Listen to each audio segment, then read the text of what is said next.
Dear students, स्वागत है आपका अपने यूट्यूब चैनल विद्या की बरसात में। आज इस वीडियो में हम लोग सप्तम वर्ग के तृतीय पाठ संस्कृत विषय का ऋतु परिचय का अध्ययन करने जा रहे हैं। सबसे पहले पाठ का परिचय प्राप्त करते हैं। यद्यपि व्यवहार में शीतकाल, ग्रीष्मकाल तथा वर्षाकाल ये तीन ही वर्ष में मुख्य ऋतुएँ हैं, किंतु सूक्ष्म दृष्टि से विचार करने पर प्राचीन काल से भारत में 6 ऋतुओं को मनाने की परंपरा आ रही है। मतलब मोटा मोटी 3 ही ऋतुएँ हैं, लेकिन अगर सूक्ष्मता से विचार किया जाए तो भारत में 6 ऋतुएँ हैं। संसार में कहीं भी ये 6 ऋतुएँ नहीं होती।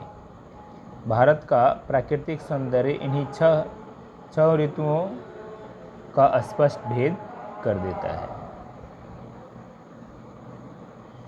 प्रस्तुत पाठ में इन ऋतुओं का संक्षिप्त परिचय दिया गया है। देख सकते हैं पिक्चर में वर्षा, जाड़ा और वसंत ऋतु का पिक्चर दिया हुआ है। अस्माकं देशे षट् ऋतवः भवन्ति। हमारे देश में 6 ऋतुएं होती हैं। नाम है इनका वसंत, ग्रीष्म, वर्षा, शरद, हेमंत, शिशिरम च। वसंत, ग्रीष्म, वर्षा, शरद, हेमंत और शिशिर। वसंते सर्वेषु पादपेषु नवानि किसलयानि पुष्पाणि च भवन्ति। वसंत ऋतु में सभी पौधों में नए पत्ते आते हैं और फूल भी आते हैं। सर्वत्र शोभनः समयः नाति शीतः नाति तापः भवति। सभी जगह अच्छा समय रहता है, ना तो ज़्यादा ठंड और ना ज़्यादा गर्मी होती है। कोकिलानां मधुरः स्वरः राजते।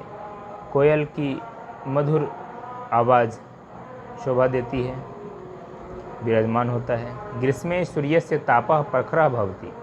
गर्मी में सूरज का ताप तेज होता है, गर्मी तेज होती है। जलाशयाः प्रायेण जलशून्या भवन्ति। जलाशय प्रायः जल रहित हो जाते हैं, इसमें पानी सूख जाते हैं उसके। सर्वे जीवाः छायाम् इच्छन्ति। सभी जीव छाया की इच्छा करते हैं। विद्यालयेषु ग्रीष्मे अवकाशः भवति। विद्यालयों में भी गर्मी की छुट्टी हो जाती है। वर्षा काले आकाशः मेघयुक्तः भवति। वर्षा के समय में आकाश में बादल छा जाते हैं।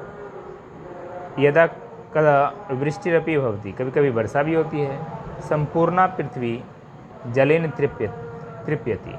संपूर्ण पृथ्वी जल से तृप्त होती है। कृषि सर्वत्र शोभते। सभी जगह खेती शोभती है उस समय। यदा अतिवृष्टि भवति तदा नदीषु जलप्लावनं जायते।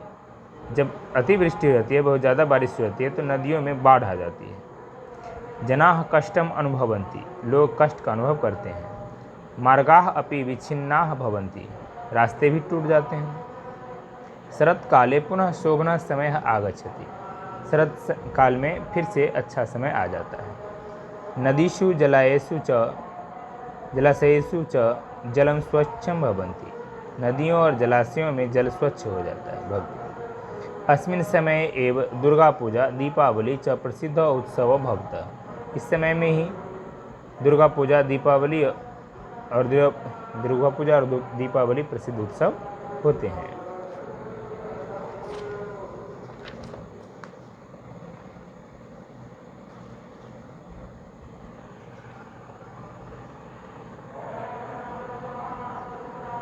हेमंते शीतस्य आरंभः भवति। हेमंत ठंड की ऋतु का, ठंड के समय का आरंभ होता है। सूर्य से किरणाः रोचन्ते। सूरज की किरणें अच्छी लगती हैं। धान्यम क्षेत्रेषु पक्वम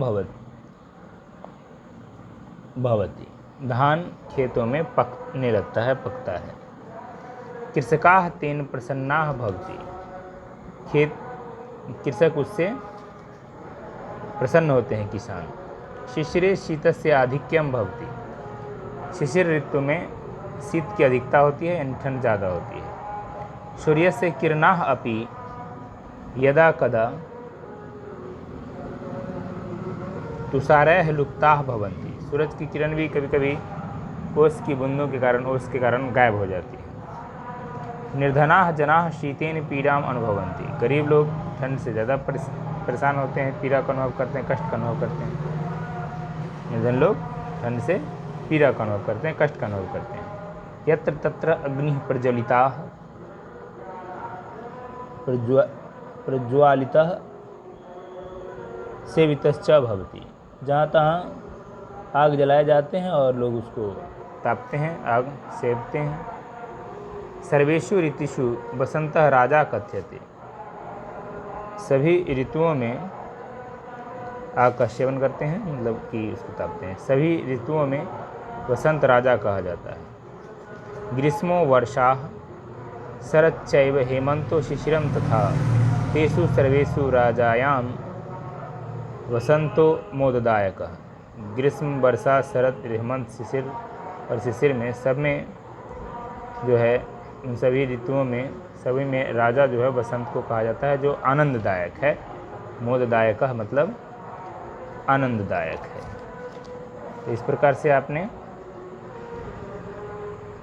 इस पाठ का अध्ययन किया। आशा है आपको समझ में आ गया होगा। चलिए मिलते हैं अगले वीडियो में, तब तक के लिए हमें विदा दीजिए। धन्यवाद।